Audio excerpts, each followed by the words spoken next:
ठीक है, आओ देखो नया एएस स्टार्ट करता है। एएस 19 लीजेस। ठीक है, प्रॉपर्ली प्रैक्टिकल ओरिएंटेड एएस है, बहुत इजी सा अकाउंटिंग स्टैंडर्ड है, ज्यादा कुछ इसमें है नहीं।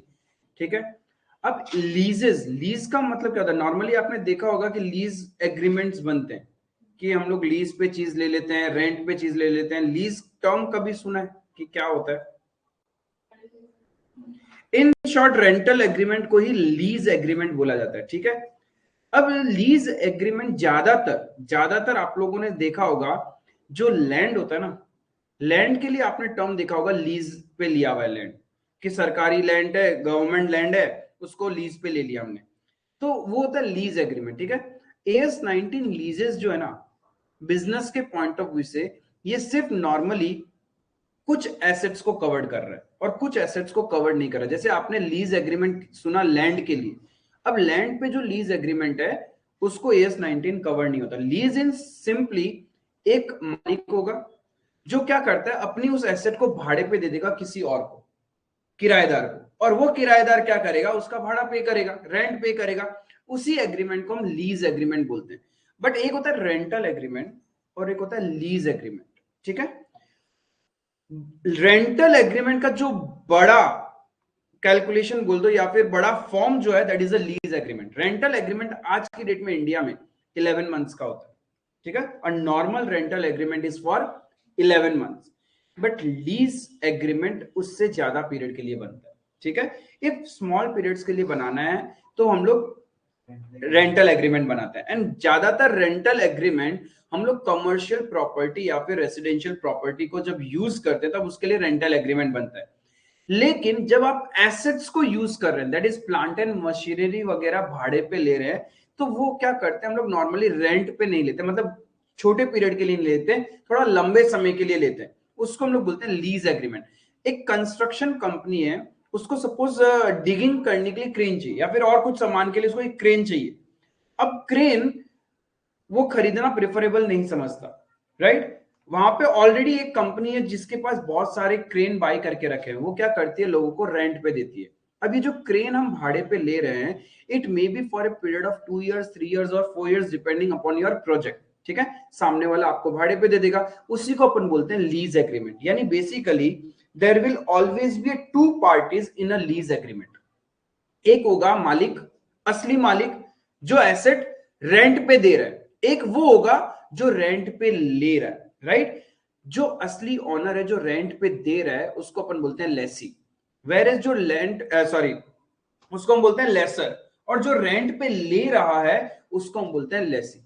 आई बात समझ में? यहां पे दो पार्टी का, one is lessee, another one is lessor. ठीक है, यहां तक समझ में आया? अब देखो इस पूरे एएस में कवर्ड क्या करना है, एक चीज कि ये लीज होता क्या है।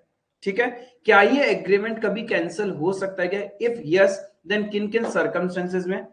फिर एएस 19 कहां पे एप्लीकेबल नहीं होने वाला मेरा?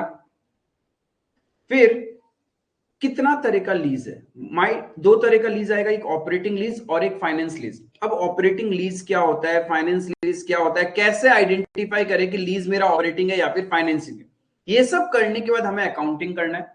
अब जब दो पार्टी है, एक लेसी है और एक लेसर है, तो दोनों अपने अपने बुक्स में अकाउंटिंग करेंगे। तो ऑपरेटिंग लीज के केस में कैसे अकाउंटिंग होगा और फाइनेंस लीज के केस में कैसा होगा? And at the end sale and lease back. बहुत बार क्या करते हैं, हम हमारी एसेट को बेचते, वापस उसी को ही भाड़े पे ले लेते। तो उस टाइम में हो सकता है हमने manipulation of price in assets करने के लिए ऐसा ट्रांजेक्शन किया।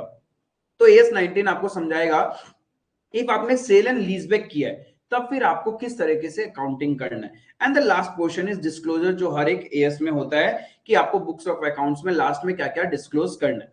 ठीक है, तो देखना लीज क्या है। सबसे पहले इसका डेफिनेशन आएगा, lease is an agreement between two or more parties where one party transfer to the other party rights to use asset। यहां पे एक चीज समझना, it is right to use asset, ownership of the asset नहीं है।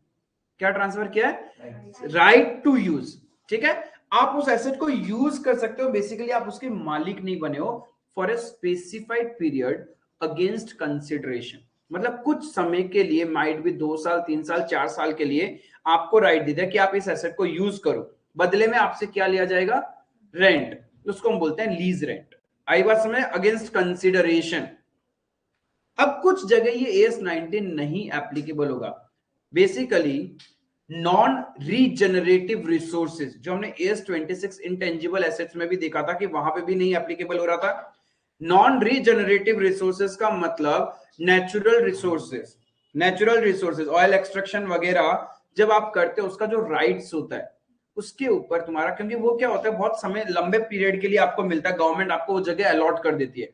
जैसे कोयले की खदान, कोयले की कोई खदान है, वहां से कोयला एक्सट्रैक्ट करने का आपको एग्रीमेंट राइट्स मिल गया, वो भी लीज पीरियड के हिसाब से होता है, वो उसमें भी लीज एग्रीमेंट भी मिलता है। हम ऐसे बोलते हैं कि हमें लीज पे ये जगह मिल गई है जहां से हम कोयला वगैरह एक्सट्रैक्ट कर सकते हैं, नेचुरल रिसोर्सेज एक्सट्रैक्ट कर सकते हैं। बट उस टाइप के एग्रीमेंट के लिए, लीज एग्रीमेंट के लिए एएस 19 एप्लीकेबल नहीं है। देन कोई भी ऐसा लीज एग्रीमेंट जो motion picture films, video recordings, copyrights, patent, यानी जहां पे एएस 26 एप्लीकेबल हो रहा है, कॉपीराइट, पेटेंट्स, इसमें तो एएस 26 है, this is an intangible assets, right. तो बोलता है इसके ऊपर में भी मेरा एएस 19 लीज एग्रीमेंट, जो ये यहां पे अपन सीखेंगे, वो एप्लीकेबल नहीं होगा। Then agreement to use land, ठीक है, लैंड मतलब normal property.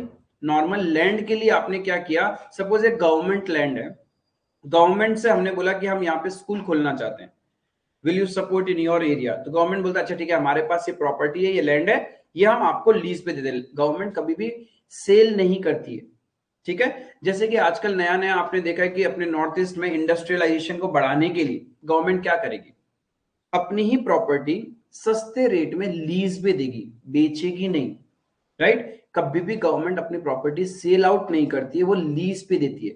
And the maximum lease period for that is 99 years, 100 years भी नहीं होता है। अब 99 ईयर्स भाई कौन जिंदा रहेगा कौन मरेगा आता पता ही नहीं ना, तो उसके लिए सेपरेट तरीके से होता है। तो हमारा जो एएस 19 यहाँ पे मेजरली कवर करेगा, वो कवर करेगा प्लांट एंड मशीनरी को। प्लांट एंड मशीनरी कवर होने वाला है, तीन चीज कवर्ड नहीं हो रहा, नेचुरल रिसोर्सेज वाले, right, then motion picture film, video, copyright, patent, जहां एएस 26 आ जा रहा है मेरा, and right to use land. इसके लिए जो भी लीज एग्रीमेंट हुआ है उसके लिए सेपरेट अकाउंटिंग बताया गया है, सेपरेट जगह, बट मेरा एएस 19 उसमें कवर नहीं होगा। इज इट क्लियर, आई बात समझ में। अब non cancellable lease is cancellable, मतलब एक लीज एग्रीमेंट, आपने किसी से एग्रीमेंट कर लिया कि भाई साहब हम आपकी एसेट यूज करेंगे 5 साल के लिए, आप मुझे दे दो। उसने बोला ठीक है 5 साल के लिए ले लो, पर मंथ आपको इतना रेंट पे करना पड़ेगा, या फिर पर एनम इतना रेंट पे करना पड़ेगा, मतलब ओके डन, ठीक है। लेकिन उसने बोला भैया 5 साल का अब एग्रीमेंट हो गया, यानी 5 साल का एग्रीमेंट होने के बाद क्या बीच में तोड़ सकते हैं क्या एग्रीमेंट। सपोज आपने किसी से भाड़े पे एक रेसिडेंशियल हाउस ही खरीद लिया और एग्रीमेंट करवा लिया, ठीक है, बट आपने उससे टर्म्स एंड कंडीशन में एग्रीमेंट करवाया कि भाई साहब मैं 5 साल तक तो खाली नहीं करूंगा, क्या उसके बीच में वो एग्रीमेंट कैंसिल हो सकता है क्या। इफ दोनों माने तो कर सकता है, या फिर due to some remote contingencies. अब due to some remote contingencies क्या है, ध्यान रखना इस पॉइंट्स के ऊपर में कभी भी थियोरिटिकली आपको पूछ सकते हैं, क्या एक लीज कैंसिल हो सकता है क्या, इफ हो सकता है then what are the conditions, ठीक है। तो एक लीज एग्रीमेंट हमारा कैंसिलेबल तभी हो सकता है upon the operation of some remote contingency. अब रिमोट कंटिजेंसी क्या, अचानक से अर्थक्वेक आ गया, बर्बाद, आग लग गई, पूरी एसेट ही खत्म हो गई, तो भाई फिर तो एग्रीमेंट ही नहीं चलेगा ना। एग्रीमेंट चलने के लिए वो एसेट को सरवाइव होना पड़ेगा, हम एसेट को यूज कर रहे हैं भाई, अर्थक्वेक, फायर, फ्लड, एसेट ही डिस्ट्रॉयड 100%, तो कौन सा एग्रीमेंट। जब आप एसेट यूज ही नहीं कर रहे हो तो क्या उस पर रेंट दोगे, क्या नहीं दोगे, और क्या आप उस एसेट के मालिक थे क्या, नुकसान तो मालिक का है ना, रिस्क एंड रिवार्ड कौन बियर करता है, ऑनर। हमने तो जस्ट क्या किया है, यूज करने के लिए तो लिया है, आई बात समझ में। तो उस कंडीशन में मेरा लीज एग्रीमेंट क्या हो जाएगा, कैंसिल हो जाएगा।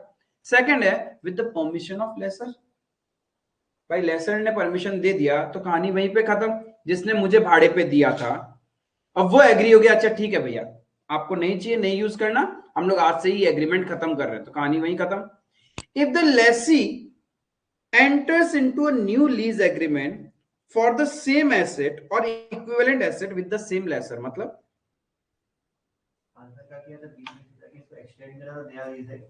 यस करेक्ट, हमने 5 साल का एग्रीमेंट करके रखा, 4 साल 10 महीने में, 10वें महीने में हमने क्या किया, एक नया एग्रीमेंट कर लिया for further use of 5 years। तो भाई नया एग्रीमेंट करते पुराना एग्रीमेंट क्या हो जाएगा, कैंसिल हो जाएगा। तो बस कैंसिल हो गया। Upon additional payment by the Lesi such that at inception continuation of the lease is reasonably certain. मतलब आज आपने लीज एग्रीमेंट किया, सपोज मेरे पास एक मशीनरी है और मैं वही काम करता हूं, मशीन को भाड़े पे देता हूं, बड़ी बड़ी मशीन से। आप आए, आपने मेरे से वो मशीन लेनी चाहिए, बोले कि भैया ये मशीन मेरे को यूज करने के लिए चाहिए, मेरा एक प्रोजेक्ट चल रहा है, 3 साल के लिए चाहिए।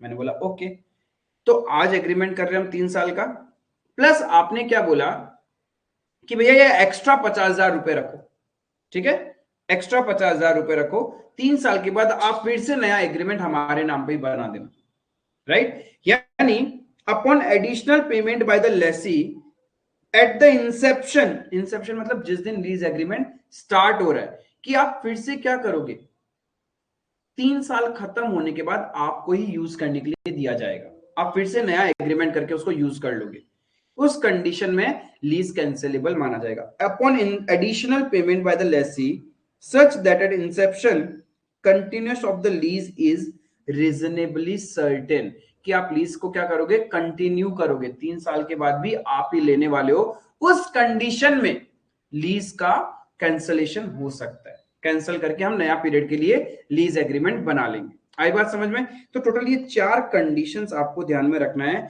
कि कब कब कैंसिलेबल हो सकता है। या तो पहला पॉइंट पढ़ा था हमने रिमोट कंटिजेंसी, ये समझ में आया कि हमारी एसएडी डिस्ट्रॉय हो गई, अर्थक्वेक वगैरह आ गया तब हो गया। सेकंड है लेसर की परमिशन से, मतलब जिसने हमें किराए पे दिया था वो एग्री कर रहा है, अच्छा ठीक है एग्रीमेंट कैंसिल कर दो, कोई बात नहीं है, तब एग्रीमेंट कैंसिल हो जाएगा। तीसरा में क्या था कि हम नया एग्रीमेंट कर रहे हैं before the expiry of the old agreement, तो ओल्ड एग्रीमेंट ऑटोमेटिकली एक्सपायर हो जाएगा।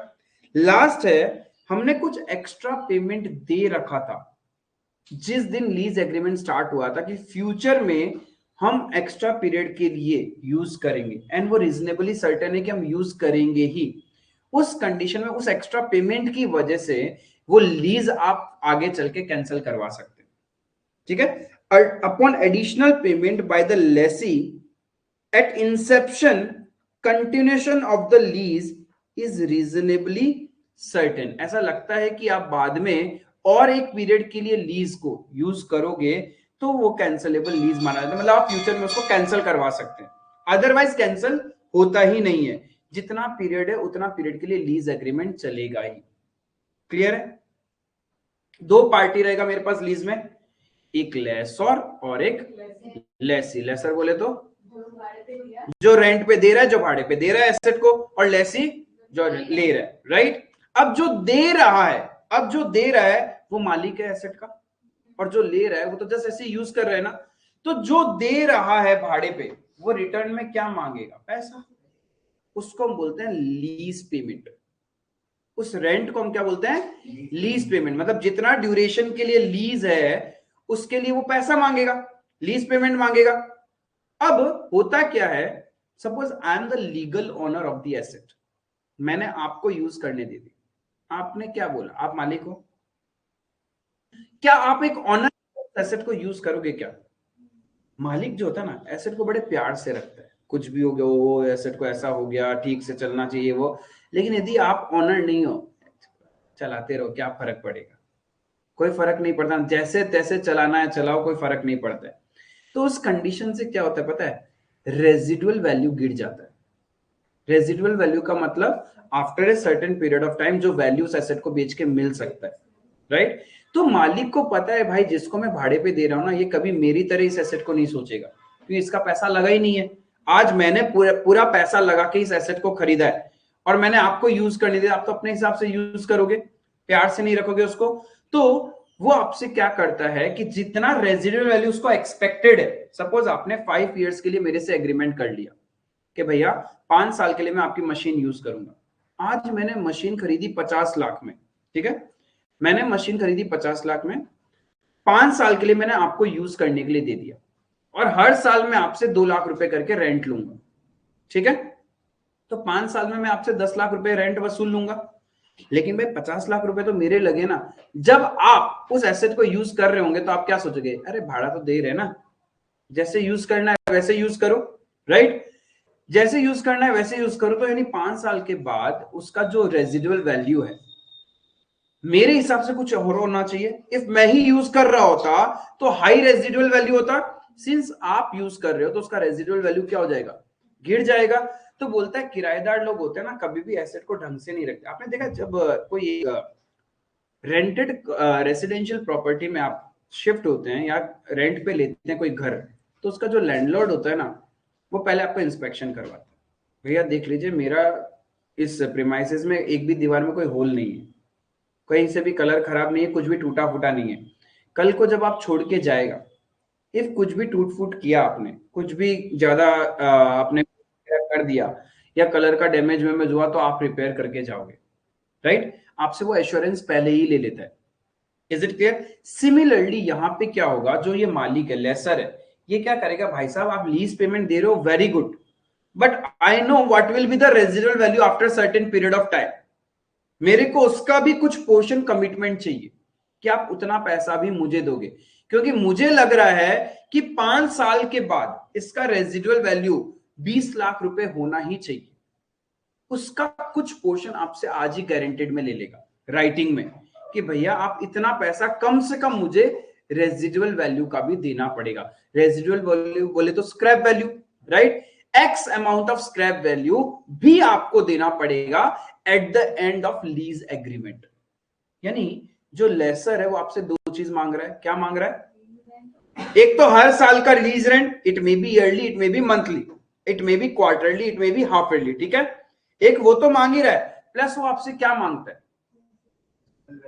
रेजिडुअल वैल्यू का गारंटीड पोर्शन। यानी जितना आपसे मांग रहा है वो तो गारंटीड हो गया ना। यदि मुझे लग रहा है कि 20 लाख रुपए रेजिडुअल वैल्यू बनेगा, लेकिन आप तो 20 दोगे नहीं ना, आप यूज कर रहे हो तो उसका वैल्यू तो गिरने वाला है फ्यूचर में चल के। आज मुझे लग रहा है कि 5 साल के बाद रेजिडुअल वैल्यू 20 लाख होगा, लेकिन वो तो मैं यूज करता तब, क्योंकि मैं उसको उसी तरीके से यूज करता। Now you are a third party जो उसको यूज कर रही है, तो आपकी वजह से रेजिडुअल वैल्यू गिरेगा। तो मैं आपको क्या करता हूं, मैं बोलता हूं कि भैया 5 लाख रुपए जो है ना, वो रेजिडुअल वैल्यू का भी आपको देना पड़ेगा मुझे eight the end of 5th year. उसको हम बोलते हैं गारंटेड रेजिडुअल वैल्यू, राइट। अब कल को मार्केट में जाके मेरा 10 लाख में बिक गया, कोई बात नहीं, मेरा एक्सपेक्टेशन तो 20 लाख था ना, 10 लाख में सेल आउट हो रहा है, 5 लाख तो मैंने आपसे ले लिया, 5 लाख और मुझे मार्केट से मिल जाएगा। In short total residual value तो मेरा रिकवर होना चाहिए ना। तो कुछ पोर्शन हम क्या करते हैं, हमारी लेसिस से आज ही एग्रीमेंट में लिखवा लेंगे कि इतना पैसा तो आपको 5 ईयर के बाद देना ही पड़ेगा। यानी लेसर दो चीज लेसिस से लेता है, एक लीज रेंट और एक गारंटेड रेजिडुअल वैल्यू। इन दोनों को हम बुला के लेसी के पॉइंट ऑफ व्यू से, यदि कोई लेसी जिसने भाड़े पे लिया है वो सोचे कि यार मैं कितना पैसा दे रहा हूं 5 साल में, तो बोलेगा कि मैंने लीज रेंट दिया और गारंटेड रेजिडुअल वैल्यू दिया है, यानी मिनिमम इतना पेमेंट तो करना ही पड़ेगा ड्यूरिंग द पीरियड। ये 5 साल के पीरियड में lease rent plus guaranteed residual, ये दो तो देना ही पड़ेगा ना आपको। इसी को हम बोलते हैं minimum lease payment, minimum lease payment.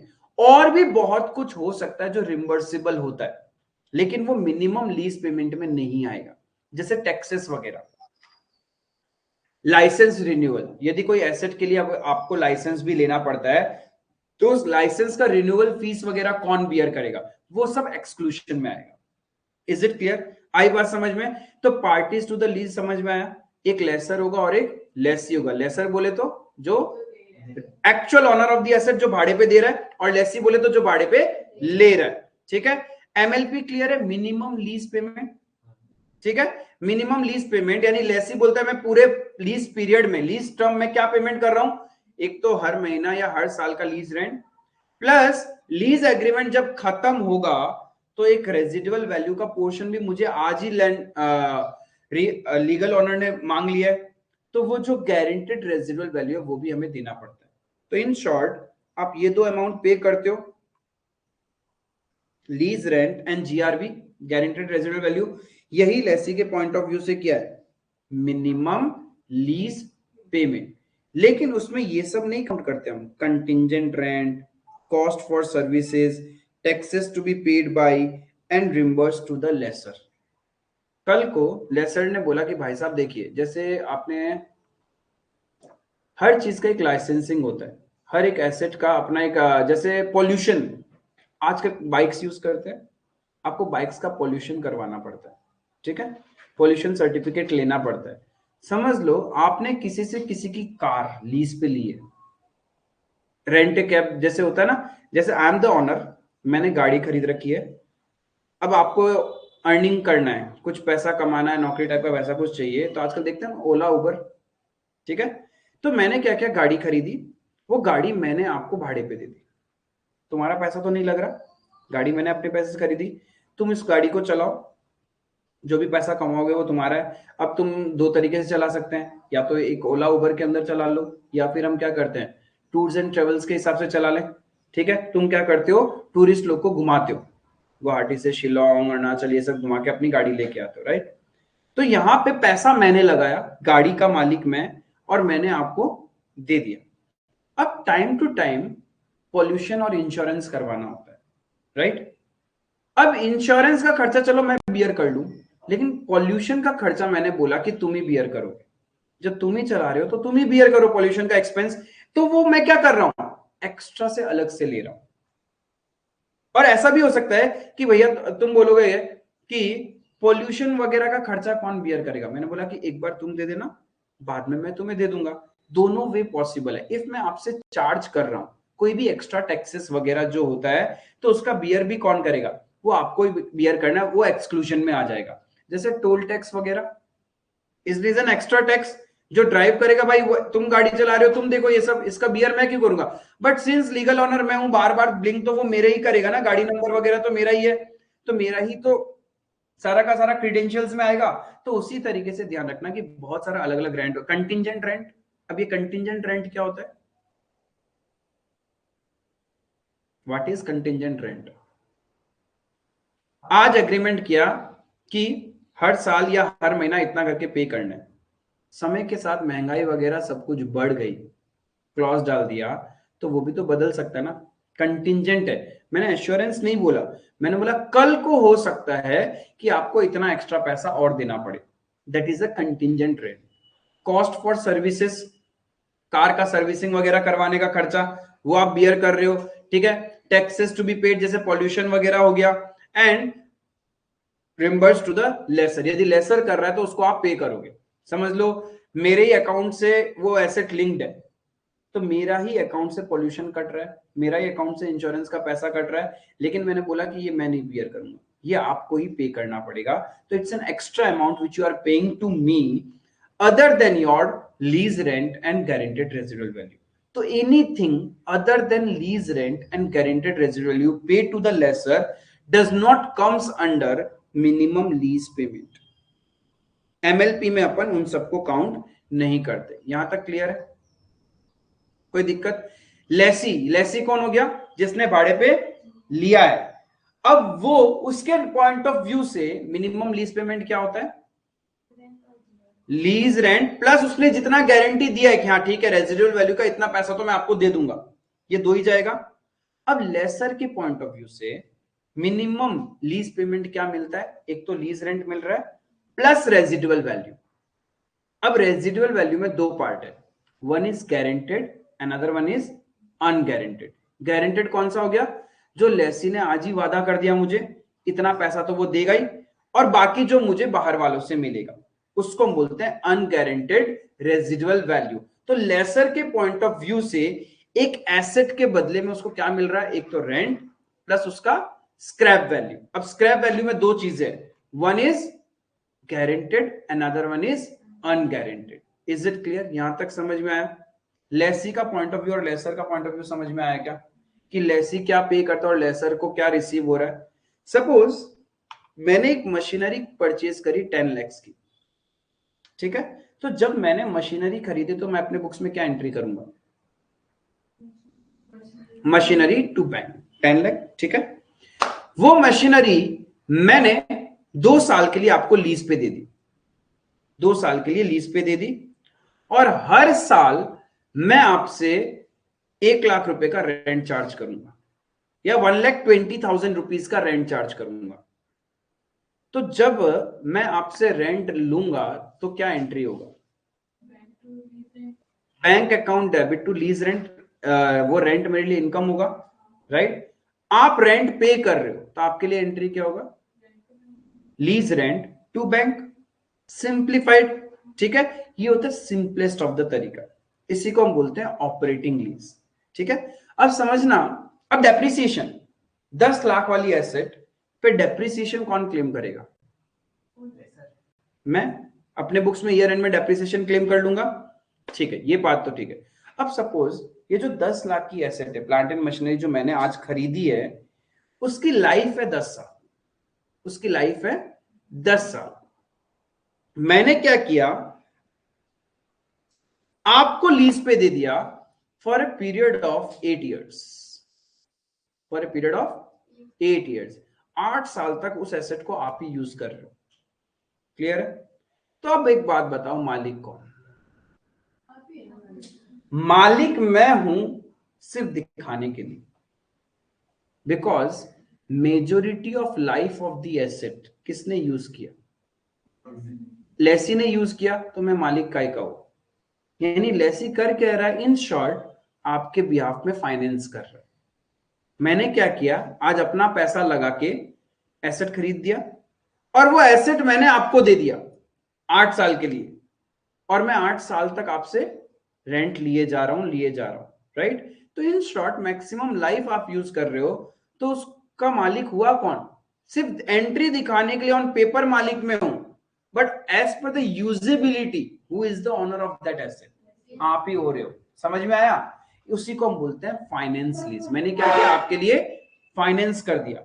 या फिर हो सकता है कि आज पैसा मैंने लगाया 10 लाख और एसेट घर पे लेके आ गया, मैंने आपको 8 साल के लिए रेंट पे दे दिया, और एवरी ईयर मैं आपसे 1,20,000 का लीज रेंट ले रहा हूं, 1,20,000 का लीज रेंट ले रहा हूं।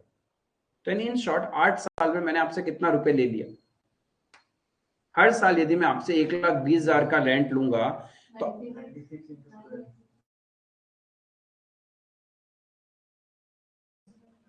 यानी मैं ऐसा बोल सकता हूं ऑलमोस्ट उस एसेट की पूरी वैल्यू ही मैंने आपसे रिकवर कर ली। तो जब उस एसेट की पूरी वैल्यू आप ही पे कर रहे हो, तो मैंने तो मीडिएटर बन के जस्ट क्या किया है, फाइनेंस किया आपके बिहाफ में, राइट। इसी को हम बोलते हैं फाइनेंस लीज। तो समझना पड़ेगा कि ऑपरेटिंग लीज क्या होता है और फाइनेंस लीज क्या होता है। Operating lease is nothing, it is a basic rental agreement, जिसमें लेसर रेंट चार्ज करता है और लेसी रेंट पे करता है। तो लेसर को रेंट मिल रहा है तो वो बैंक टू लीज रेंट कर लेता है, इनकम है उसके लिए, और लेसी रेंट पे कर रहा है तो वो लीज रेंट टू बैंक करके एंट्री, कहानी खत्म। ईयर एंड में जो ये लीज रेंट है वो पीएनएल में चला जाता है। But in case of A finance lease, दिखाने के लिए मालिक है लेसर, बट असली में ऑनर कौन ट्रीट होगा? लेसी। तो जो असली में ट्रीट होता है वही अपने बुक्स में डेप्रिसिएशन क्लेम करता है। आई बात समझ में? मैं फिर अपने बुक्स में डेप्रिसिएशन क्लेम नहीं करूंगा। तो आपको समझना पड़ेगा किस सर्कमस्टेंसेस में या किस टाइप के ट्रांजैक्शन या एग्रीमेंट को आप फाइनेंस लीज एग्रीमेंट बोलोगे, अदरवाइज नॉर्मल ऑपरेटिंग लीज माना जाएगा। तो ऑपरेटिंग लीज क्या होता है? Agreement in which risk and reward related to asset is not transferred to lessee, it lies with the lessor. मालिक वो है, रिस्क एंड रिवार्ड भी उसी का, जस्ट वो क्या कर रहा है, नॉर्मल एसेट यूज करने के लिए दे रहा है। Lease payment made by lessee is recognised as an expense in the PNL. Lessee जो लीज रेंट दे रहा है, एक भाड़ा है उसके लिए, वो एक्सपेंस है, उसको एज ए एक्सपेंस बुक्स में रिकॉग्नाइज करता है। लेकिन फाइनेंस लीज में कहानी कुछ और होता है। फाइनेंस लीज क्या है? It is an agreement which transfers substantially all the risk and reward incidental to ownership of asset to the lessee by the lessor but not the legal ownership. मतलब सब कुछ उसी का, सारा कहानी उसी का भाई साहब। उस एसेट में कुछ भी होगा, कुछ भी फायदा नफा नुकसान डैमेज सब कुछ तुमको ही बियर करना है, बट ऑन पेपर मालिक कौन? बस दिखावटी हुआ ना ये।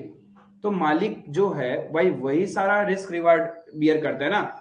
मैं मालिक हूं और मैं ही रिस्क रिवार्ड बियर नहीं कर रहा हूं, हाउ इट इज पॉसिबल? तो उस टाइप के एग्रीमेंट को अपन बोलते हैं फाइनेंस लीज एग्रीमेंट। समझ में आया? ऑपरेटिंग लीज और फाइनेंस लीज एग्रीमेंट क्लियर है? कोई दिक्कत नहीं है, क्योंकि असली कहानी इसी में छपेगा। अब इसमें होगा क्या, जो ये लेसी है इसको अपने बुक्स में एसेट को रिकॉग्नाइज करना पड़ेगा, क्योंकि लेसर ने तो क्या किया भाई, एसेट तुम्हें दे दिया। अब मालिक eight the end of the day तुम ही बनोगे ना उसके। चाहे तुम उसका क्या करो, मैक्सिमम लाइफ यूज कर लो, या मैक्सिमम जो पेमेंट है आज मैं दे रहा हूं वो मैं तुमसे रिकवर कर लूं सारा का सारा।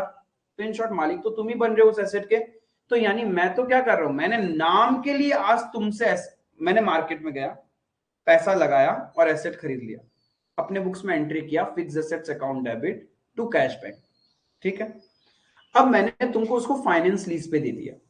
फाइनेंस लीज मतलब मैक्सिमम लाइफ मैं कवर कर रहा हूं, आप यूज करने वाले हो, या फिर जितना पैसा आज मैंने लगाया ऑलमोस्ट वो सारा पैसा मैं आपसे रिकवर कर लूंगा by way of lease rent, ठीक है। और भी कुछ कंडीशन आएगा, बट ये दो कंडीशन लॉजिकल है, राइट। तो यहां पे क्या होगा, जब मैं आपको एसेट दे रहा हूं ना, इन शॉर्ट मैं आपको एसेट सच में ही दे रहा हूं, तो मैं अपने बुक्स में क्या एंट्री करूंगा पता है, मुझे आपसे पैसा लेना है तो लीज रिसीवेबल अकाउंट डेबिट, मुझे आपसे पैसा मिलना है, टू एसेट, ये एसेट मैंने आपको दे दी, फिर मैं अपने बुक्स में उस एसेट को मानता ही नहीं हूं मेरी है, क्योंकि eight the end of the day उस एसेट का मालिकाना हक या एज ए ऑनर आप ही उसको यूज करने वाले हो, तो वो एसेट भी आपकी है। और आप अपने बुक्स में क्या करते हो उस दिन, asset account debit to lease payable account. आई बात समझ में? क्लियर है ये चीज? तो वो कंडीशन समझना है कि कब आप फाइनेंस लीज एग्रीमेंट मानोगे, क्योंकि उसके ऊपर भी क्वेश्चन आता है। एक ऊपर नॉन कैंसलेबल वाले में आता है, 4 पॉइंट थे, कैंसलेबल बन सकता है कब कब, लेसर जब चाहता है तब हो जाएगा। कंटिजेंसी, रिमोट कंटिजेंसीज में, मतलब अचानक अर्थक्वेक फायर पूरा एसेट ही डिस्ट्रॉय हो गया तब। इनिशियल, जब इंसेप्शन ऑफ द लीज में ही हमने कुछ एडिशनल पेमेंट कर रखा है कि हम बाद में चल के लीज पे एक्सटेंड करेंगे एंड रीजनेबली सर्टेन है ये एग्जीक्यूशन होगा। और एक एग्रीमेंट, मतलब पुराना वाला एग्रीमेंट खत्म होने से पहले ही हमने एक नया एग्रीमेंट कर लिया है, तो पुराना वाला ऑटोमेटिकली कैंसिल्ड माना जाएगा। क्लियर है ये चीज? दो तरह का लीज होगा, one is operating, another one is finance. Operating lease, और दो तरह के पार्टी इन्वॉल्व है इसमें, लेसर और लेसी। लेसर बोले तो एक्चुअल ऑनर जो रेंट पे दे रहा है, लेसी जो रेंट पे ले रहा है, ठीक है। जब ऑपरेटिंग लीज होता है तो वो एक नॉर्मल रेंटल एग्रीमेंट की तरह मानेंगे, लेसर अपने बुक्स में इनकम रिकॉर्ड करेगा और लेसी अपने बुक्स में एक्सपेंस रिकॉर्ड करेगा। बट फाइनेंस लीज में क्या होगा, यस, लेसर क्या करेगा, अपने बुक्स में लेसी को एज ए डेटर दिखा देगा कि मैंने उसको एसेट दे दिया, और लेसी क्या करेगा, अपने बुक्स में एसेट ले लेगा और लेसर को एज ए क्रेडिटर दिखाएगा, और धीरे धीरे करके पे ऑफ करता रहेगा। आई बात समझ में? ये कंडीशंस पे क्वेश्चंस आते रहते हैं, ठीक है। दीज आर इंपॉर्टेंट, क्योंकि इसी, हाँ आप बोला 8 साल तक वो यूज किया, उसके बाद में 2 साल बाद, 8 साल के बाद उसको वापस से देगा, तो क्या एंट्री होगी? कुछ नहीं, 8 साल के बाद, 8 साल तक तो वो पूरा राइट ऑफ ही कर देगा, डेप्रिशिएट कर देगा, जीरो हो गया। उसके बाद जब वो ऐसे ट्रांसफर करेगा तो प्रॉफिट और लॉस का एंट्री आ जाएगा जितने में ट्रांसफर कर रहा है। उसका यूजफुल लाइफ तो 10 साल था, चाहे 10 साल हो। Max accounting point of view, यदि मैक्सिमम ऑफ द लाइफ, यानी देखो अकाउंट्स में वैसे मैक्सिमम लाइफ बताया गया 75%, ठीक है। AS 19 सजेस्ट करता है इफ आप कोई एसेट की लाइफ 100% है, उसका 75% या उससे ज्यादा आप ही यूज कर रहे हो, तो आप अपने बुक्स में उसको एज ए एक्चुअल एसेट दिखाओगे। जब आप ट्रांसफर करोगे आफ्टर दैट, तो जो बुक वैल्यू बचेगा उससे जितना ज्यादा में आप ट्रांसफर कर रहे हो, वो प्रॉफिट लॉस बुक्ड हो जाएगा। 10 साल का लाइफ था, तुमने उसको अपने पास ले लिया, ठीक है, 8 साल के लिए। तो तुम जब लिया तो 8 साल के लिए जितना तुम पेमेंट करोगे वो, या फिर उसका आज का प्रेजेंट वैल्यू, हम पहले रिकॉर्ड करना सीखेंगे, फिर मैं तुम्हें बताऊंगा कि किस तरीके से ट्रांसफर होगा, ठीक है। अभी समझ में आएगा जब तक रिकॉर्ड करना नहीं सीखोगे। क्लियर है? तो अब देखो फाइनेंस लीज, फाइनेंस लीज में होगा क्या कि हम किस सिचुएशन में फाइनेंस लीज माने, क्योंकि ये बहुत इंपॉर्टेंट क्वेश्चन यहाँ पे बना देगा और बहुत एमसीक्यू भी बन सकते हैं कि भाई ये फाइनेंस लीज है या फिर नहीं। सबसे पहला पॉइंट जो डिटर्मिनिस्टिक इन नेचर माना जाता है, क्योंकि यहाँ पे भी दो है, एक डिटर्मिनिस्टिक है और एक सजेस्टिव है। कल को थ्योरेटिकल क्वेश्चन आ जाए तो ध्यान रखना, एक डिटर्मिनिस्टिक है, डिटर्मिनिस्टिक में 5 पॉइंट AS 19 में बताया, फिर एडिशनली उन्होंने 3 पॉइंट और लिख दिए, सजेस्टिव इन नेचर, ठीक है। तो अब देखो पहला पॉइंट क्या है, ownership of the asset transfer to lessee at the end of lease term. मतलब क्या बोला कि सपोज मैंने आपसे किराए पे लिया, ठीक है, लेट्स से, या just like an hire purchase, जैसे आप लोग शोरूम से गाड़ी खरीदते हैं, शोरूम से गाड़ी खरीदते हैं, आज आपने गाड़ी खरीदी, ठीक है, कुछ समय के लिए आप उठाओगे, जब तक लास्ट इंस्टॉलमेंट नहीं पे करते आप मालिक नहीं होते हो, ऑन पेपर कोई और ही मालिक है। जिस दिन लास्ट इंस्टॉलमेंट पे किया यू बिकम द ओनर, मतलब ownership will transfer at the end of lease term. Hire purchase की तरह ही है, it is just same as hire purchase, ठीक है। तो यहां पे क्या हो रहा है कि ओनरशिप ट्रांसफर ही हो जाएगा। आपने एसेट लिया किसी से रेंट पे, सपोज आपने 10 साल के लिए लिया, 10 साल के बाद जब वो रेंट लीज एग्रीमेंट खत्म होगा उस दिन आप उस एसेट के एक्चुअल ओनर बन जाओगे, यानी वो मेरा ही एसेट हुआ। फिर तो बस हो क्या रहा है, सिंस मैंने आज पैसा लगाया तो for the sake of my money assurance मैंने बोला जब तक आप पूरा मेरे को 10 साल में ईएमआई पेमेंट नहीं कर देते, लीज रेंट क्या बचा, फिर तो ईएमआई हुआ ना, इजी मंथली, तुम ईएमआई पे कर रहे हो मुझे, मैंने आज जाके कंपनी को पूरा पैसा दे दिया, तुम थोड़ा थोड़ा करके हर साल मुझे पे कर रहे हो। तो मैंने बोला जिस दिन पूरा का पूरा पेमेंट हो जाएगा उस दिन तुम मालिक बन जाओ। तो यानी ownership of the asset transfers to lessee at the end of lease term. एक पॉइंट ये है, तब वो फाइनेंस लीज है। और एक चीज ध्यान रखना, ये 5 पॉइंट साथ में फुलफिल नहीं करना, एनीवन कोई भी पॉइंट फुलफिल हो रहा है मतलब वो फाइनेंस लीज है। Point number 2, lessee has the option to buy the asset at the end of lease term at a very nominal value compared to fair value of the asset at the inception of the lease, and it is reasonably certain that the lessee will exercise the option. मतलब खत्म होने के बाद वो लेसी खरीद लेगा उसको, और लेसी उसके पास ऑप्शन लीज एग्रीमेंट में भी ऐसा कुछ है कि एकदम कम प्राइस, ऐसा कुछ पॉइंट लिखा है जिससे डिटरमाइन होता है वो खरीद लेगा। 50 लाख का एसेट है, मैंने आपको 5 साल के लिए यूज करने दिया, ठीक है।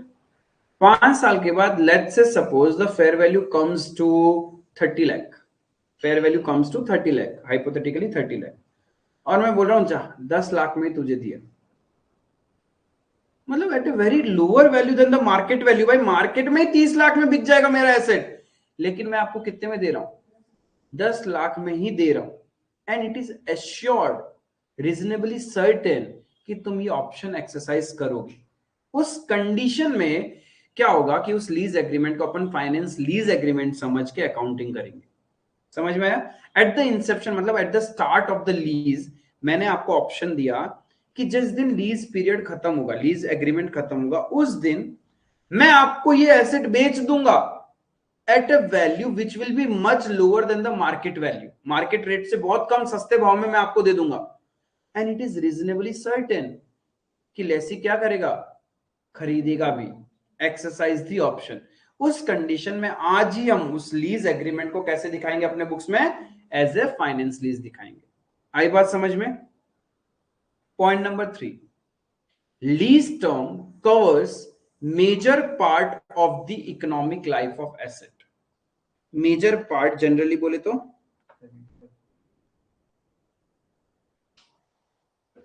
ऐसे तो बोला गया है 75, बट कुछ क्वेश्चन है उसमें लोअर भी पकड़ लेते हैं, 60% में भी मान लेते हैं, 65% में भी मान लेते हैं, ठीक है।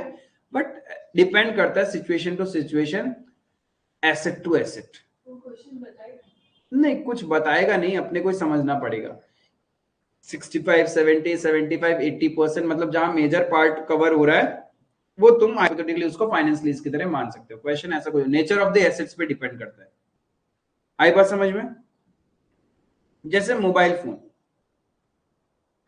फोन का लाइफ ही कम होता है, आधा से ज्यादा टाइम भी तुम अपने पास यूज कर लिया तो वही माना जाता है भाई तुम ही मालिक हो, हम क्या इस खटारे को यूज करके करेंगे।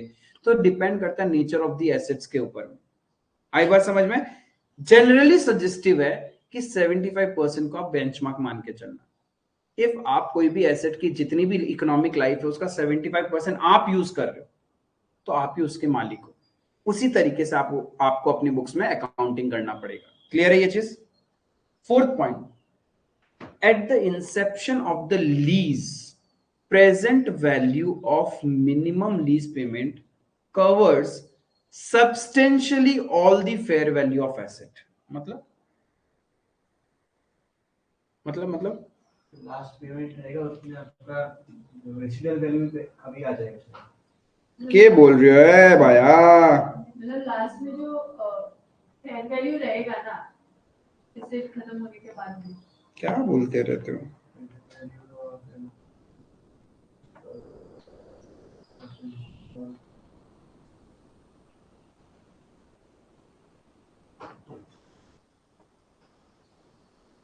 क्या पॉइंट बोल रहे हैं आप? क्या बोल रहे हो?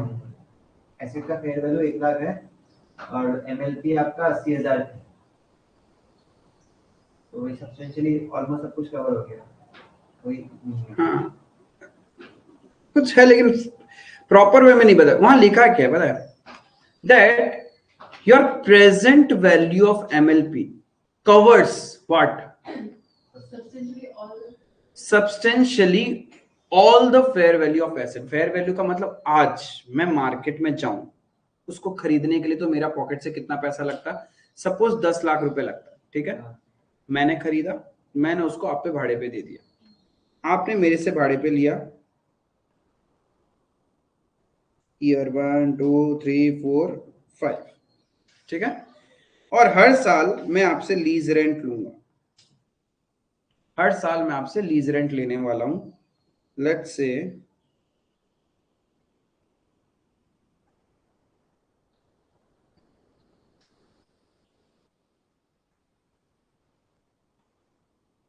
2 लाख रुपए। हर साल मैं आपसे 2 लाख लूंगा और लास्ट ईयर मैं आपसे ये भी लूंगा, ठीक है? सपोज मैं आपसे 50,000 का ये भी लूंगा, ठीक है? तो मुझे ये present value of MLP. MLP क्या था? Minimum lease payment.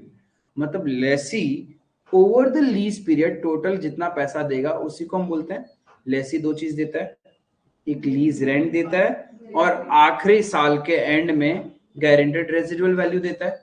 उसका प्रेजेंट वैल्यू, हम प्रेजेंट वैल्यू कैसे निकालते हैं? उसके लिए इंटरेस्ट फैक्टर चाहिए, इंटरेस्ट रेट चाहिए, क्योंकि महंगाई भी तो बढ़ रहा होगा ना, time value of money, right? तो यानी 2 लाख क्या मुझे ये तो पहले साल के एंड में मिलेगा, ये दूसरे साल के एंड में, तीसरे साल के एंड में, चौथा साल, पांचवा साल मिल गया है क्या? मिलेगा। तो उसका आज वैल्यू कितना है? Let's say suppose present value factor at the rate 10%। तो present value factor at the rate 10% first year का कितना आएगा? फैक्टर बताना मुझे, वैल्यू नहीं चाहिए। कितना फैक्टर आएगा? कैसे निकालते हैं factor? 1 divided by 1.1, 1 plus R होता है, तो पहले साल का 0.909, फिर और एक बार इक्वल टू करेंगे 0.826, फिर 751, 683, इसका भी 620 ही रहेगा। अब प्रेजेंट वैल्यू क्या करेंगे? मल्टीप्लाई कर देंगे।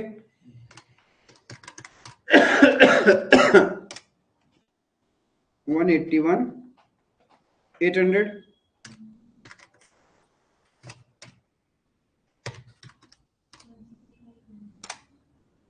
165, 200, फिर नेक्स्ट 1,50,200. 136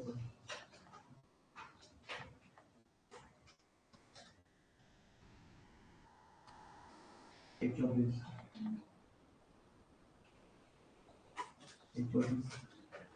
और 124 डिवाइड बाय 4 31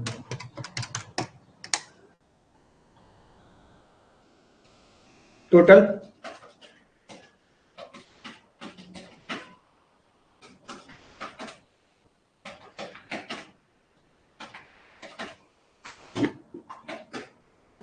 ट्रिपल 880 7. 888 क्या सारा पैसा कवर हो गया क्या? नहीं सर, कम से कम 90% तो कवर होना ही चाहिए पैसा। यहाँ तो नहीं कवर हुआ ना, तो इसका मतलब फाइनेंस लीज नहीं। यदि ये मेरा ऑलमोस्ट 10 लाख के आसपास आता तो हम उसको क्या मानते भाई? हमने कुछ नहीं किया, हमारे बिहाफ में किसी ने पेमेंट कर दिया, धीरे धीरे करके हम उसको चुका रहे। आई बात समझ में? तो that is my point number 4। At least 90%. हाँ, कम से come all the fair value of asset, substantially all the fair value, मतलब 90% तो कम से कम कवर करना ही पड़ेगा। तब जाके हम लोग मानते हैं कि वो एसेट हमारा ही है। जो भाड़े पे ले रहा है वही उसको एज ए ऑनर अपने बुक्स में एसेट दिखाता है। आई बात समझ में? प्रेजेंट वैल्यू ऑफ एमएलपी समझ में आया? क्योंकि हम क्या कर रहे हैं, आज हमारे पॉकेट से कितना कैश आउटफ्लो होता इफ आप कैश में खरीदते तो, बट उतना हुआ तो नहीं ना। बट ओवर द पीरियड क्या उतना पूरा पैसा आप ही पे कर रहे हो क्या? इफ यस, दैट मीन्स वो एसेट आपका ही है and it will be treated as finance lease. Clear है? Point number 5, leased asset is of specialized nature which can only be used by lessee. आप मारुति वैन बनाते हो सपोज, बड़ी वाली, ठीक है। मैंने बोला एक काम करो, इस मारुति वैन में बीच का पार्ट हटा दो, मेरे को स्ट्रेचर्स लगवा दो, उसमें ऑक्सीजन मास्क वगैरह लगा दो, यानी उसको मुझे एक एम्बुलेंस की तरह बना के दे दो। अब क्या वो एम्बुलेंस मैंने अपने हिसाब से बनवा के लिया आपसे, कोई और यूज कर पाएगा क्या? वो तो मेरा ऑर्गेनाइजेशन के हिसाब से बनवाया हो, यानी वो क्या है, स्पेशलाइज्ड नेचर का हो गया। तो जब मैंने स्पेशलाइज्ड नेचर का बनाया, इन शॉर्ट वो एसेट क्या है, मेरी ही है। तो उस एग्रीमेंट को भी हम क्या बोलते हैं, फाइनेंस लीज बोलते हैं। क्लियर है? स्पेशलाइज्ड नेचर वाली चीज है। तो 5 पॉइंट था। पहला पॉइंट क्या है डिटर्मिनिस्टिक में, eight the end of lease term ownership transfer हो जाएगा। नंबर 2, लीज के शुरू में ही हमने वादा कर दिया कि मैं आपको बेच दूंगा at a nominal value which will be much lower than fair value, that is market value, ठीक है।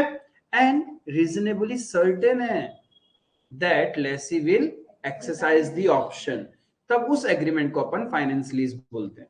तीसरा, major part of the economic life is used by the lessee, तब भी वो फाइनेंस लीज एग्रीमेंट है। फोर्थ, जो over the period lessee pay करने वाला है, it will cover substantially whole of the fair value of assets, तभी भी वो फाइनेंस लीज कहलाएगा। लास्ट में स्पेशलाइज्ड नेचर का एसेट है, तब जो लेसी के लिए जो आपने बनाया है वो लेसी ही उसको अपने बुक्स में as a finance lease agreement बोल के एसेट को दिखाएगा। आई बात समझ में? डिटर्मिनिस्टिक क्लियर है? Now suggestive, if lease is cancelled and losses of lessor is borne by lessee, कल को आपने एग्रीमेंट को कैंसिल किया और एसेट से कुछ नुकसान हुआ, तो वो नुकसान लेसर नहीं बियर करेगा। कौन बियर करेगा? लेसी बियर करेगा। अरे भाई, एसेट से रिलेटेड लॉस तो उसका मालिक बियर करता है, यहां कौन बियर कर रहा है? तो मालिक कौन हुआ? लेसी हुआ ना। जब लॉसेस वो बियर कर रहा है तो मालिक भी वही होना चाहिए। तो बोलता है ये होता है सजेस्टिव इन नेचर। कल को लीज वीज एग्रीमेंट कैंसिल हो गया, उसका जो लॉस है वो लेसी बियर करने वाला है, then such agreement will be treated as finance lease. Clear है? समझ में आया पॉइंट?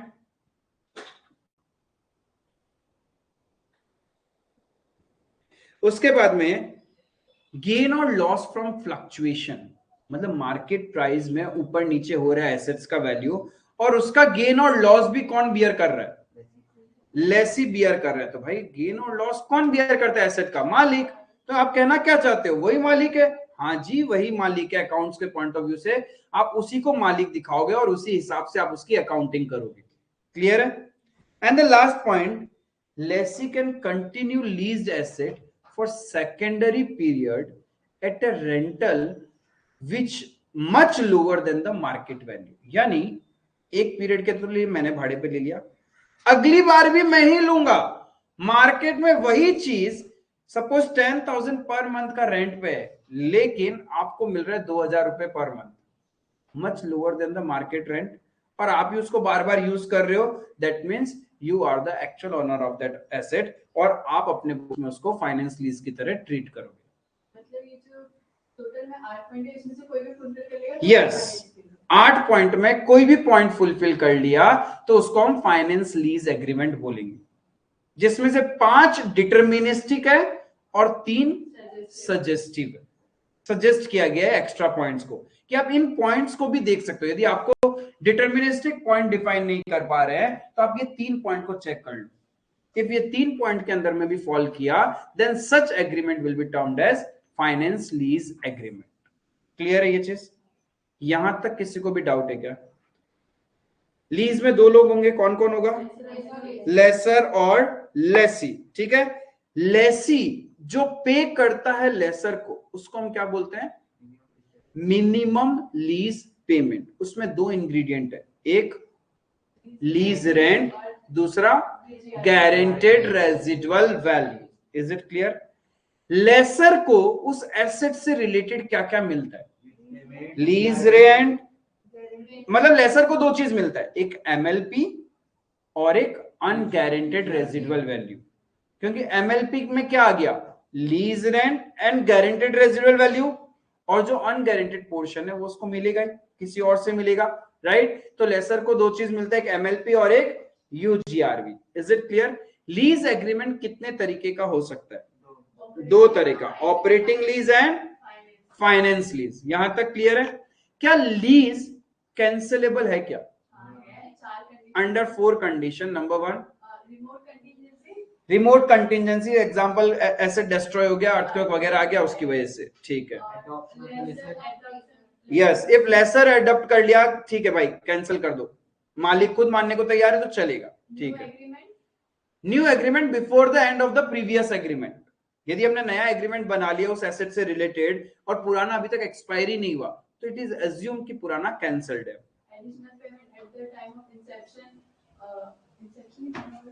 हाँ, इंसेप्शन क्या था? अरे बोलो 4th पॉइंट, कि आप रीजनेबली सर्टेन है कि आपने आज ही एक्स्ट्रा पेमेंट कर दिया है कि फ्यूचर में आप क्या करोगे, उसको एक्सटेंड करोगे। ठीक है, and it is reasonably certain कि लेसी वो चीज करेगा, राइट? आई बात समझ में? उस कंडीशन में कैंसिलेबल पॉसिबल है। फिर हमने देखा एक ऑपरेटिंग होता है, एक फाइनेंस होता है। Operating is a normal rental agreement, rent पे करेगा, रेंट रिसीव करेगा, उसका एंट्री, कहानी खत्म। बट फाइनेंस लीज, इसमें क्या होता है? ऑन पेपर एक बार के लिए मालिक है लेसर, फिर लेसर जब लेसी को देता है एसेट तो वो उसी टाइम एसेट ही ट्रांसफर कर देता है, और लेसी अपने बुक्स में एसेट को रिकॉर्ड करेगा। ठीक है, अब ऐसा जब हो रहा है उसको हम फाइनेंस लीज बोलते हैं। यानी फाइनेंस लीज के केस में lessee will record the asset in its book, whereas lessor will de-recognize the asset from its books. Lessee will claim depreciation, not the lessor. But in case of operating lease, who will claim the depreciation? Lessor will claim the depreciation, lessee will not claim the depreciation. वो सिर्फ normal rental expense दिखाएगा। आई बात समझ में? Then we understood कि 5 deterministic point है और 3 सजेस्टिव पॉइंट है, जिससे मुझे ये पता चल सकता है कि लीज एग्रीमेंट फाइनेंस लीज है या ऑपरेटिंग लीज है। 5 डिटर्मिनिस्टिक में number 1, at the end of lease period ownership will be transfer to the lessee, तो उसको हम फाइनेंस लीज एग्रीमेंट बोलेंगे। फिर ऑप्शन है कि खरीदने का ऑप्शन है। Nominal जिस दिन एग्रीमेंट हो रहा है उस दिन हमने लेसी को ऑप्शन दे दिया कि उस जिस दिन लीज पीरियड खत्म होगा मार्केट रेट से बहुत सस्ती वैल्यू में हम आपको बेच देंगे and it is reasonably certain कि वो खरीदेगा भी। उस कंडीशन में आज से ही हम उस एग्रीमेंट को कैसा मानेंगे? Finance lease. तीसरा, मेजर पार्ट, मेजर पार्ट मतलब maximum life of the asset is used by the lessee. ठीक है। स्पेशलाइज नेचर का है तो लेसी का तो भी वो फाइनेंस लीज एग्रीमेंट है। या फिर जो पेमेंट एमएलपी जो पेमेंट करने वाला है लेसी उसका जो प्रेजेंट वैल्यू है that covers the fair value of that asset. उस कंडीशन में भी हम उस एग्रीमेंट को क्या बोलेंगे? फाइनेंस लीज एग्रीमेंट बोलेंगे। आई बात समझ में? 3 सजेस्टिव था। क्या क्या था? कैंसिल और लॉसेस जितना भी है वो कैंसिल करने में जो नुकसान होगा वो नुकसान भी कौन बियर करेगा? लेसी। तभी भी फाइनेंस लीज है। gain and loss accrued from the fluctuation, price fluctuation की वजह से कोई भी नुकसान या गेन हो रहा है that will be borne by lessee, तभी वो फाइनेंस लीज है। एंड तीसरा, और वो वापस से रेंट पे ले रहे सेकेंडरी टाइम, सेकंड पीरियड में भी उसी को ही रेंट पे मिलेगा but at a rate much lower than the market rent. आई बात समझ में? उस कंडीशन में भी वो एग्रीमेंट को अपन फाइनेंस लीज एग्रीमेंट बोलेंगे। यहां तक कोई प्रॉब्लम? यूजीआरबी का मतलब क्या था? अनगारंटेड रेजिडुअल वैल्यू। ठीक है। Suppose the residual value is 5 lakh जिसमें से लेसी 2 लाख देने को तैयार है तो यूजीआरबी कितना? 5 लाख यदि रेजिडुअल वैल्यू 2 लाख लेसी देगा ही देगा तो 3 लाख मेरे लिए क्या हो जाएगा? Unguaranteed residual value. आई बात समझ में? अब ऑपरेटिंग लीज में प्रॉब्लम नहीं था, प्रॉब्लम था फाइनेंस लीज। आपने बोला कि भैया लेसर बोलेगा मैंने एसेट दे दिया तो लेसी उस एसेट को रिकॉर्ड करेगा, लेकिन लेसी किस वैल्यू पे रिकॉर्ड करे? जो वो ओवर द पीरियड पेमेंट करने वाला है उस वैल्यू पे रिकॉर्ड करे या जो आज उसका मार्केट वैल्यू उस वैल्यू पे रिकॉर्ड करे? जितना पीरियड वो देगा और जितना पेमेंट जैसे रिसीवेबल पे Fair value- पेएबल पे कर रहा है आपको प्रेजेंट वैल्यू बताया। पहला बात है वो जो पे करेगा आज किया क्या? नहीं, ओवर द पीरियड करेगा। ओवर द पीरियड जब करेगा तो time value of money by future का वैल्यू। समझ आज से 4 साल बाद मैं 2 लाख पेमेंट करूंगा तो क्या आज का वैल्यू भी 2 लाख ही होगा क्या? आज तो उससे कम होगा ना, राइट? इंटरेस्ट लगने के बाद वो 2 लाख तक पहुंचेगा तो मुझे क्या करना पड़ेगा? सबसे पहले प्रेजेंट वैल्यू निकालना पड़ेगा। यानी जो लेसी ओवर द पीरियड पे करने वाला है उसका क्या निकालेगा? वो प्रेजेंट वैल्यू कैलकुलेट करेगा। उसके बाद प्रेजेंट वैल्यू सपोज एसेट का निकला 9 लाख रुपए और आज ही मार्केट में जाके वो पे करता तो 10 लाख रुपए लगते तो एसेट को किस वैल्यू पे रिकॉर्ड करेगा? क्योंकि ओवर द पीरियड वो 9 लाख पे करने वाला है। Suppose the present value of MLP is 11,50,000 and आज मार्केट में जाके कैश में देके खरीदता तो 10 लाख रुपए लगता तो बुक्स में कितने में एसेट रिकॉर्ड करेगा? 10 लाख में ही रिकॉर्ड करेगा। तो बोले ये क्या बात हुआ? तो गधा है क्या वो? 10 लाख आज देके खरीद लेता। भाई आज ही पैसा होता तो वो क्यों नहीं देता?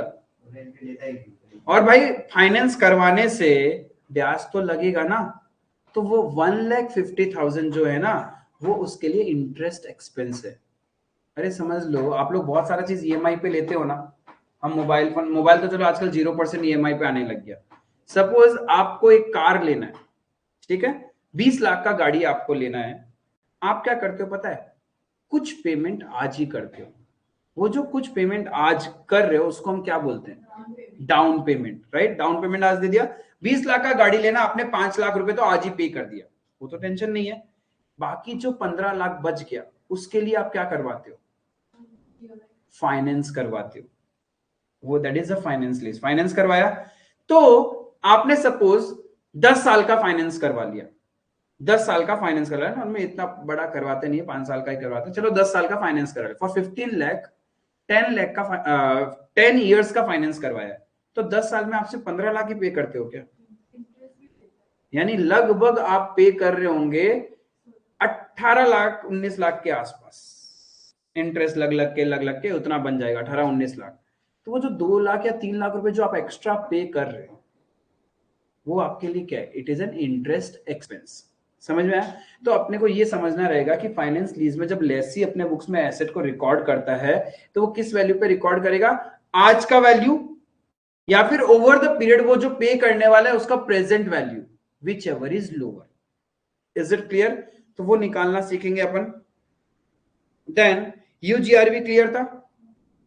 टोटल रेजिडुअल वैल्यू में से मैं गारंटेड रेजिडुअल वैल्यू हटा दूं तो मेरे को क्या मिल जाएगा, unguaranteed residual value. Is it clear? अब लेसर के पॉइंट ऑफ व्यू से what is the gross investment, मैंने क्या इन्वेस्ट किया आज ओवर द पीरियड, जो मुझे एमएलपी मिलेगा वो प्लस यूजीआरवी, जो पैसा मुझे ओवर द पीरियड मिलेगा वही तो मेरा ग्रॉस इन्वेस्टमेंट है। आज मैंने क्या लगा दिया, आज मैंने 10 लाख लगा दिया, अब ये 10 लाख का रिकवरेबिलिटी मैं कैसे करूंगा, ओवर द पीरियड करूंगा ना, ठीक है। तो ये 10 लाख को कैसे रिकवर करूंगा, कुछ लीज रेंट में होगा और कुछ रेजिडुअल वैल्यू से आएगा, राइट। तो लेकिन उसका प्रेजेंट वैल्यू तो कुछ और ही कम होगा ना, present value of MLP and UGRV something else होगा, दोनों में वेरिएंस होगा। क्यों होगा? Because of finance charge, interest की वजह से। आज भाई पेमेंट करने से 10 लाख है, लेकिन 5 साल 10 साल के टेन्योर में तुम स्प्रेड कर दोगे, ईएमआई बनाओगे, तो ईएमआई बनने के बाद क्या 10 लाख ही बचेगा क्या? नहीं बचेगा। उसी को हम बोलते हैं फाइनेंसिंग, ठीक है। यानी मेरा नेट इन्वेस्टमेंट कितना है, सपोज समझना मेरी बात, लेट्स से सपोज 10 साल के अंदर एमएलपी एंड रेजिडुअल मिला के मैंने 13 लाख रुपए रिकवर कर लिया, 13 लाख रुपए रिकवर कर लिया, और आज मैंने सिर्फ 10 लाख रुपए में एसेट खरीद लिए। 10 लाख में मैंने फाइनेंस किया, एसेट खरीद लिया, भाड़े पे दे दिया, टोटल मेरे को 13 लाख मिले ओवर द लीज पीरियड। तो 10 लाख की चीज के 13 लाख रुपए मिल रहा है, तो 3 लाख मेरे लिए क्या हो गया, इंटरेस्ट इनकम। आई बात समझ में? यानी मेरा जो 13 लाख रुपए है that is my gross investment, उसमें से मैं इंटरेस्ट पार्ट हटा दूं, that is my net investment, यानी 10 लाख वैल्यू आ जाएगा। आई बात समझ में? और ये इंटरेस्ट इनकम को हम लोग अलग अलग तरीके से रिकॉर्ड करते रहेंगे, कोई दिक्कत नहीं, ये ओवर द नेक्स्ट क्लास सीखेंगे, क्योंकि आईआरआर निकालना भी सीखना है। अभी तक आप में से किसी का एफएम हो गया क्या? तो वहां पे भी एक आईआरआर मिला होगा, इम्प्लिसिट रेट ऑफ रिटर्न, ठीक है। आईआरआर कैलकुलेट, इवन कॉस्टिंग में भी आप आईआरआर कैलकुलेट करना सीखते हैं एक जगह में, इंटरपोलेशन करके। अच्छा हाँ, कॉस्टिंग वाला चैप्टर ही हट गया आईआरआर के लिए, पहले सीखते थे, ठीक है। एफएम में तो 100% सीखा होगा आपने, वहां पे आईआरआर होता है, इंटरपोलेशन करते हैं, present value of cash flow और आउटफ्लो, ये सब करना होता है। तो ये भी कैलकुलेट करना चाहिए, बिकॉज इफ आपके पास आईआरआर नहीं है, आईआरआर बोले तो मतलब जिस इंटरेस्ट रेट से आप क्या करोगे, पैसे को पुल करते हो, प्रेजेंट वैल्यू कैलकुलेट करते हो, अब आपको वही नहीं पता तो आप प्रेजेंट वैल्यू निकालोगे कैसे, और बिना प्रेजेंट वैल्यू आप एसेट को रिकॉर्ड कैसे करोगे, क्योंकि जो लीज रेंट है वो तो मैं ओवर द पीरियड पे करूंगा, guaranteed residual value over the period पे करूंगा। भाई आज उसका प्रेजेंट वैल्यू कितना है, वो निकालने के लिए मुझे क्वेश्चन में क्या चाहिए, IRR, that is implicit rate of return. वो नहीं पता होगा तो उसको कैसे निकालते हैं वो भी सीखना है। आई बात समझ में? एंड देन उसके ऊपर फिर सारे न्यूमेरिकल क्वेश्चंस रहेंगे, और एक कंसेप्ट जो रहता है that is sale and lease back. पहले बेचोगे आप, फिर उसी को ही वापस लीज पे ले लोगे। तो यहां पे हम क्या करते हैं, एसेट की वैल्यूएशन के साथ खेलने की कोशिश करते हैं। तो एएस ने रेस्ट्रिक्ट कर दिया, एएस को समझ में आ गया कि क्या हो रहा है इकोनॉमी में, तो उन्होंने बता दिया ये सिचुएशन होगा तो आप ऐसे ऐसे वैल्यूज को रिकॉर्ड करेंगे। तो सेल एंड लीज बैक आज टच नहीं कर रहे, इसका जो प्रैक्टिकल पोर्शन है आज अभी टच नहीं कर रहे हैं। अभी आज हमने सिर्फ सीखा कि लीज एग्रीमेंट दो तरीके का होता है, one is operating lease agreement and other one is finance lease agreement. Operating lease में जो लेसर होता है वही मालिक है, वही अपने बुक्स में एसेट को रिकॉर्ड करता है, वही डेप्रिसिएशन क्लेम करता है। लेसी जस्ट एक लीज रेंट पे करता है, that's an expense for lessee, और लेसर के लिए वो एक इनकम है, ठीक है। दो पार्टी होगा ही होगा लीज एग्रीमेंट में, one is lessee and other one is lessor. Lessor is the actual owner, whereas lessee is the person who takes the asset on rent, ठीक है, लीज पे ले रहा है। AS 19 कुछ चीजों को कवर नहीं करेगा, दैट इज नेचुरल रिसोर्सेज, उसका कोई भी एग्रीमेंट है वो नहीं कवर्ड होगा। लैंड पे जो लीज लिया हमने, लैंड कवर नहीं है। देन कॉपीराइट, पेटेंट, AS 26 जिसपे कवर कर रहा है वो सारी चीजें भी कवर्ड नहीं करता AS 19। Is it clear? यहां तक कोई प्रॉब्लम नहीं है। फाइनेंस लीज के केस में, फाइनेंस लीज के केस में the asset will be recognised in the books of lessee and derecognised in the books of lessor. अब लेसी उसको किस वैल्यू पे रिकॉग्नाइज करेगा? फेयर वैल्यू और present value of MLP whichever is lower. MLP from lessee point of view क्या होता है? Lease rent plus guaranteed residual value. From lessor point of view MLP plus URGB, MLP plus UGRB, MLP plus UGRB. आई बात समझ में? यहां तक कोई प्रॉब्लम? इतना पॉइंट क्लियर है? फिर आपने फाइनेंस लीज, किस किस सिचुएशन में हम एक एग्रीमेंट को फाइनेंस लीज एग्रीमेंट बोलेंगे? 5 डिटरमिनिस्टिक है और 3 सजेस्टिव है। 5 के अंदर पहला क्या था? डिटरमिनिस्टिक में लीज पीरियड के बाद में, जब लीज पीरियड खत्म होगा, ownership will be transfer to the lessee. ठीक है। दूसरा इंसेप्शन ऑफ द लीज की at the end of lease period it will be sold to the lessee at a value much lower than the market value and reasonably certain that lessee will exercise the option कि lessee खरीदेगा ही, तभी जाके उसको as a finance lease हम book करेंगे। और वो तो हाँ ठीक है, एक specialise nature, maximum tenure, economic life of the asset is used by the lessee. ठीक है। यस, हम लोग एमएलपी में substantially almost fair value cover कर लेंगे, तभी भी वो फाइनेंस लीज एग्रीमेंट है। These are the deterministic. 3 suggestive था। Gain on loss from fluctuation is borne by lessee. In case of cancellation of lease losses will be borne by lessee. फिर second period के लिए भी उसी को ही rent पे दिया जाएगा at a lower, much lower than the market rent. आई बात समझ में? ये पॉइंट्स क्लियर है? क्योंकि यहां से बहुत सारे, एक था कैंसलेबल हो सकता है क्या? कैंसलेबल हो सकता है 4 सिचुएशन। लेसर मान गया तो रिमोट कंटीजेंसीज, पुराने एग्रीमेंट से पहले नया एग्रीमेंट बना लिया, इंसेप्शन के फ्यूचर में मतलब फ्यूचर में हम एक्स्ट्रा पीरियड के लिए लीज पे लेंगे और रीजनेबली सर्टेन है लेसी एक्सरसाइज करेगा, तब इन 4 सिचुएशन में लीज कैंसिल हो सकता है। आई बात समझ में? क्लियर है? इतना रिवाइज करेंगे, फिर नेक्स्ट क्लास में अपन बाकी इसका प्रैक्टिकल पोर्शंस कवर करते हैं। That's all for today. Thank you.